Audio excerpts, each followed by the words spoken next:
Teensoulers, we're here today with Cassie Fox, the director of iZRA, for our little section in Teensoul called Do What You Love.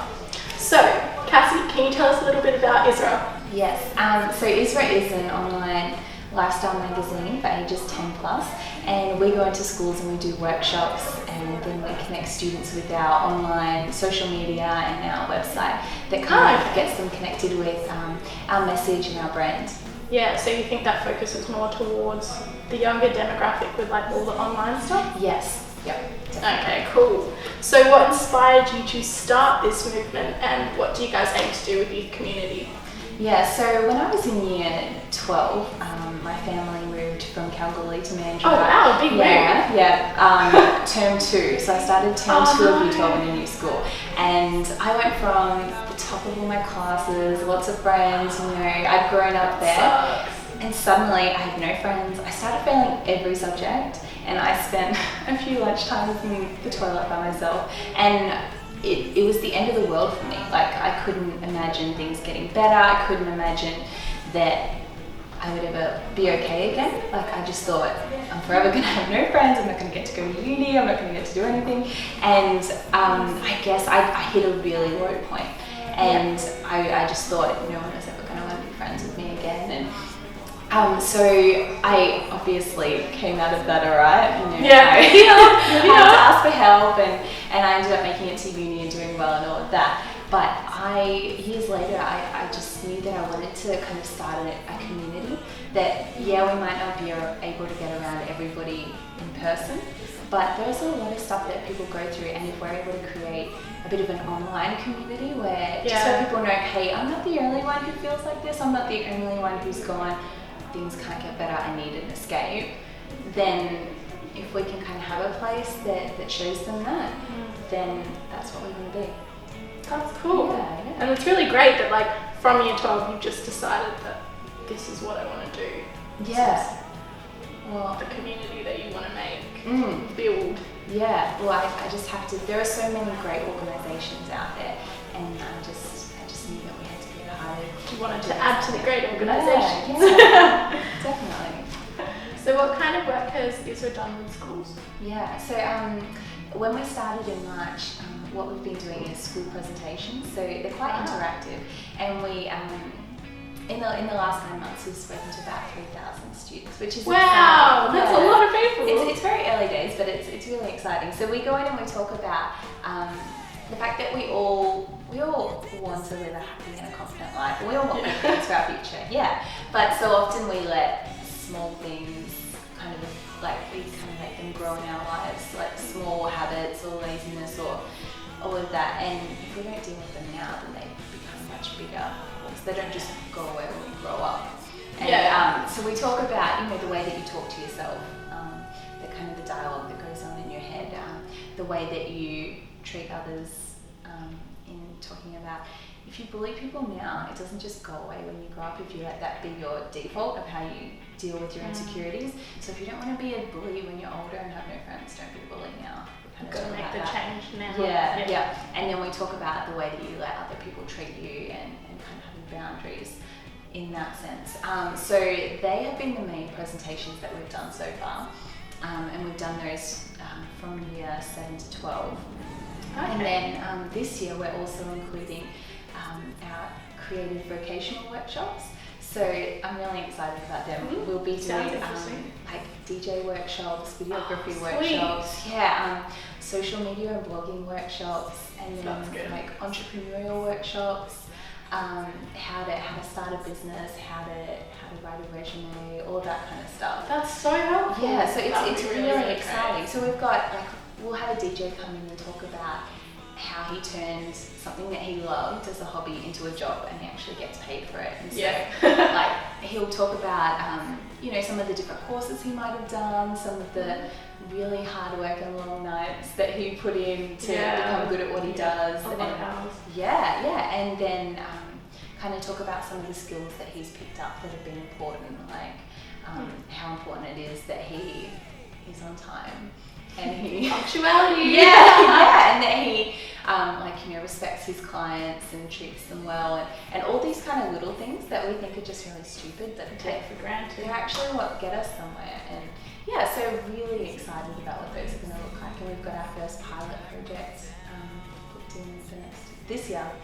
So tell me, what's your favourite moment from your iZRA journey? Yeah, I guess.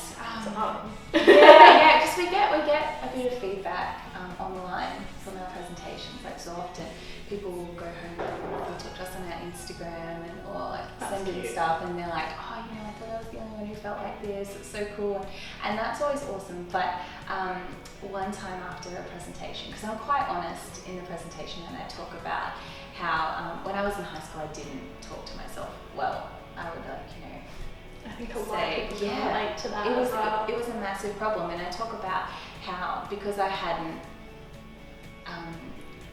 spoken to myself well, I realised I wasn't nice to myself. Then when a big challenge came and I moved and I had no friends, it was like everyone was against me. I wasn't even for myself. So I kind of talk about that. And I remember I had this girl come up to me afterwards in tears, and she was like, that's how I talk to myself, like I'm horrible and I feel so fat and I feel so ugly, but I don't know how to stop.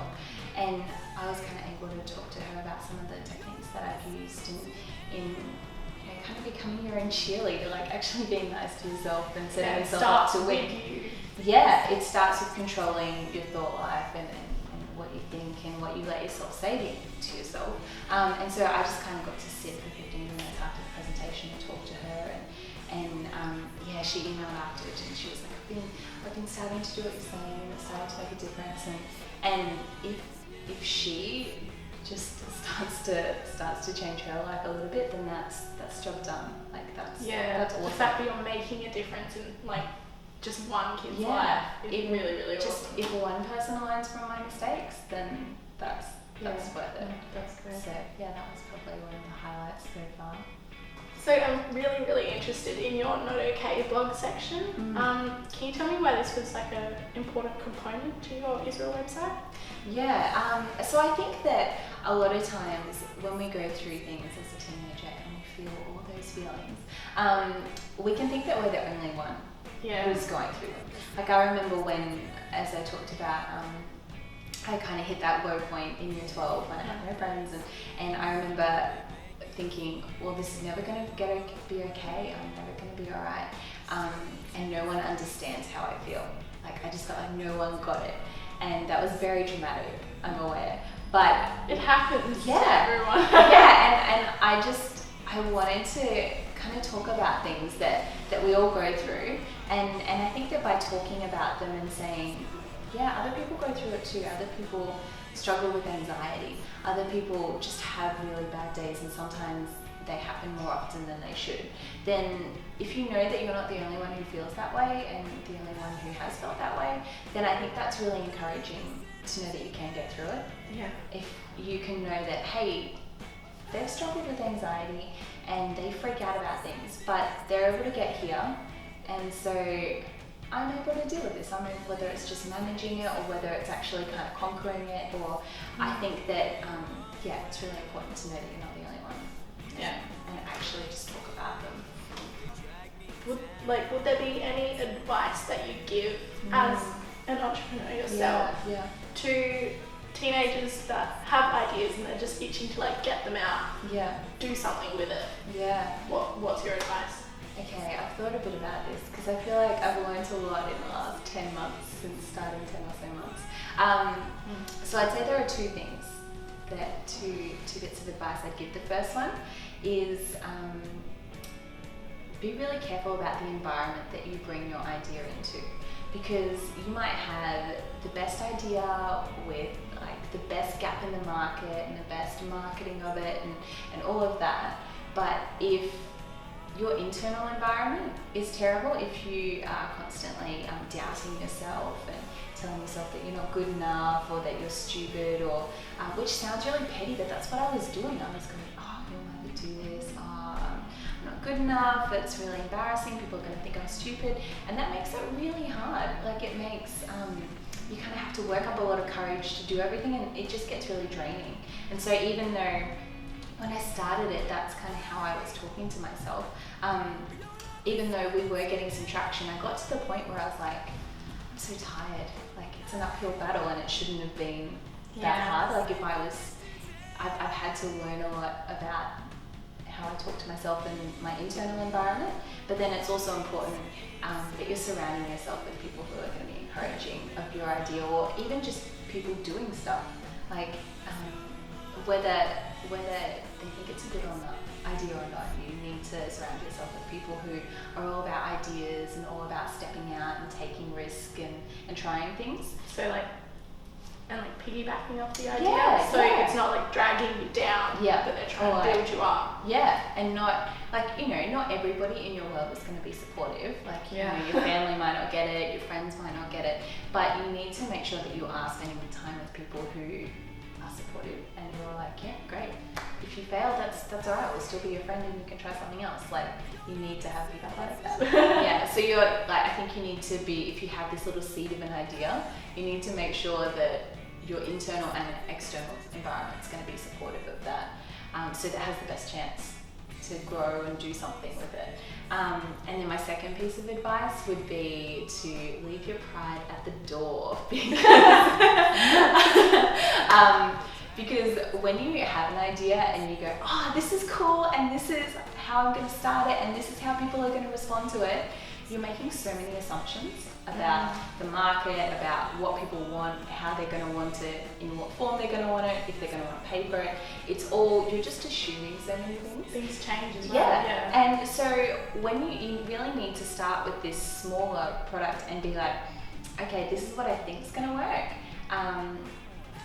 And then as people respond to it, kind of be evolving and tweaking your product or what you're doing in accordance to the way they're responding. And so if when I started iZRA, if I'd gone, okay, this is what it's going to be, and people are going to respond to it like this, and if they didn't respond exactly how I thought they did, if I'd been really protective of my idea and I let my pride get in the way, then it wouldn't look like what it does today. Like, you really need to be able to go, okay, I thought that would work. And it kind of did, but it would work better if we did it slightly more like this. And that's you really... wouldn't have the room to grow. No, not at all. So I think it's really important to not have your identity or your self-worth locked on it looking like that and your initial idea being totally intact. Yeah. Because, it needs to grow, and we need to grow, and we need to go, I thought that would be good.